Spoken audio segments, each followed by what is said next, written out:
ಇನ್ನು ಈ ಚಿತ್ರನಟರು ಈ ಬೇರೆ ಬೇರೆ ಆ್ಯಪ್ಗಳಿಗೆ ಸಂಬಂಧಪಟ್ಟಂಗೆ ಇವರು ರೂಪದರ್ಶಿಗಳಾಗಿ ಕೆಲಸ ಮಾಡ್ತಾರೆ. ಬೆಟ್ಟಿಂಗ್ ಆ್ಯಪ್ ಪ್ರಚಾರದಲ್ಲಿ ಈ ತೆಲುಗು ನಟರೇನು ಪಾಲ್ಗೊಂಡಿದ್ರು ಅವರಿಗೆ ಶಾಕ್ ಕಾದಿತ್ತು. 25 ತೆಲುಗು ನಟ ನಟಿಯರ ಮೇಲೆ ಕೇಸ್ಗಳು ಬಿದ್ದಿವೆ. ಪ್ರಕಾಶ್ ರಾಜ್, ರಾಣಾ ದಗ್ಗುಬಾಟಿ, ನಟಿ ಮಂಚು ಲಕ್ಷ್ಮಿ, ವಿಜಯ್ ದೇವರಕೊಂಡ, ನಿಧಿ ಅಗರ್ವಾಲ್, ಶ್ರೀಮುಖಿ, ವರ್ಷಿಣಿ, ಸಿರಿ, ಪ್ರಣೀತಾ ಒಟ್ಟು 25 ಜನ ಬೆಟ್ಟಿಂಗ್ ಆ್ಯಪ್ ಪ್ರಚಾರ ಮಾಡ್ತಾಯಿದ್ರು. ಒಬ್ಬರು ಇದಕ್ಕೆ ಸಂಬಂಧಪಟ್ಟಂಗೆ ದೂರು ದಾಖಲಿಸಿದ್ರು.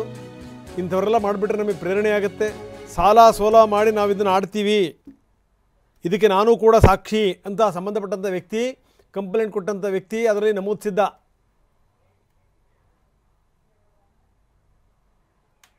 ಈಗ ಈ 25 ಕಲಾವಿದರ ಮೇಲೆ ಕೇಸ್ ಬಿದ್ದಿದೆ, ಕೇಸ್ ಜಡಿಯಲಾಗಿದೆ.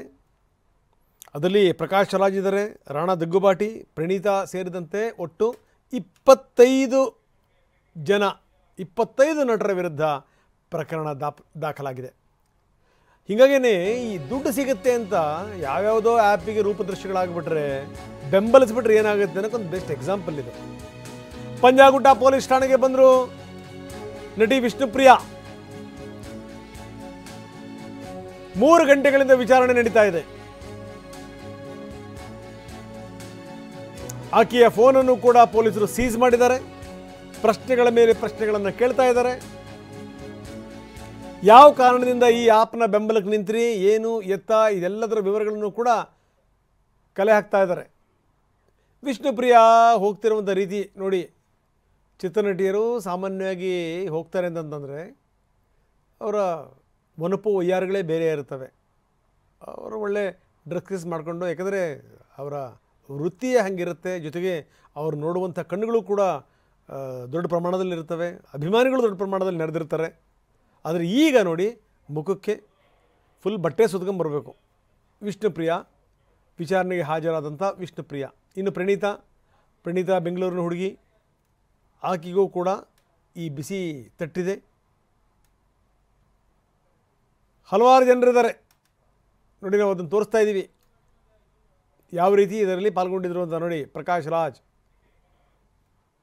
ಯಾಕೆ ಬೇಕಿತ್ತು?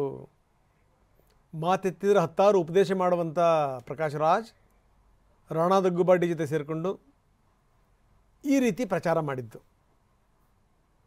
ಇದು ದುಡ್ಡು ಬರುತ್ತೆ ಅಂತಂತಂದರೆ ಯಾರನ್ನು ಹೆಂಗೆ ಬೇಕಾದರೂ ಹಾದಿ ತಪ್ಪಿಸ್ಬಿಡ್ಬೋದಾ? ಹಾಗಾದರೆ ಇದು ಎದ್ದಿರುವಂಥ ಪ್ರಶ್ನೆ. ಇದಕ್ಕೆ ಸಂಬಂಧಪಟ್ಟಂಗೆ ಒಬ್ಬಾತ ಕಂಪ್ಲೇಂಟಲ್ಲಿ ಲಾಡ್ಜ್ ಮಾಡಿದ್ದ, ಕೇಸ್ ಹಾಕಿದ್ದ.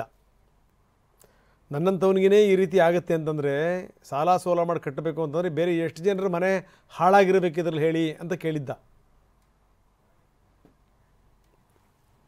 ಇದಕ್ಕೆ ಸಂಬಂಧಪಟ್ಟಂಗೆ ಕೇಸ್ ದಾಖಲಾಗಿತ್ತು, ಕೇಸ್ ಜಡಿಯಲಾಗಿದೆ, ಜೊತೆಗೆ ಕರೆದು ವಿಚಾರಣೆ ಮಾಡ್ತಾಯಿದ್ದಾರೆ. ವಿಷ್ಣುಪ್ರಿಯಾ ಹೋಗ್ತಿರುವಂಥ ರೀತಿನ ನಾವು ನೋಡಿದ್ದೀವಿ.